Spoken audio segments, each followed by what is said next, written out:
যে দেখতে পাচ্ছ অ্যালোভেরা গাছ। গুড মর্নিং ফ্রেন্ড আর বন্ধুরা, এটা আছে আমার বাড়ির বাগানের অ্যালোভেরা গাছ। আর ওই সাইডে তোমাদেরকে দেখাচ্ছি বেগুন গাছ। বেগুন গাছে ফুল এসে গেছে আর বেগুন গাছে কিছুদিন পরে ফলও এসে যাবে। আর এটা কিন্তু এই যে জলের ড্রাম আছে তাকে কেটেই কিন্তু এই গাছটা লাগানো হয়েছে। তো দেখতেই পাচ্ছ এটা হচ্ছে সেই বেগুন।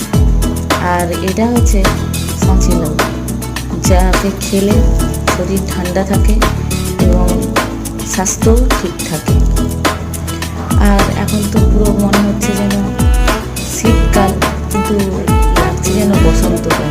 চাঁদের এই যে ফুলে ফুলে ভরা সাদা লাল নীল কত ধরনের যে ফুল। তো এই প্রাকৃতিক সৌন্দর্যটা কার কার না ভালো লাগে বলবে কমেন্ট করে। আর বন্ধুরা দেখো, গাড়ির ফাঁকে আমি কিন্তু একটু ফটোশ্যুট করে নিলাম, কারণ ফুলের মাঝে ফুলকে থাকলে ভালোই সুন্দর দেখায়। তোমরাই বলো, ফুলের মাঝে ফুলকে দেখলে সুন্দর লাগে না লাগে না? একটু ফটোশ্যুট করে নিলাম। দেখো ফুল নিয়ে আমি কীভাবে খেলা করছি, আমার তো খুব ভালো লাগছে। তোমাদের যদি ভালো লাগে কমেন্ট করে জানাবে।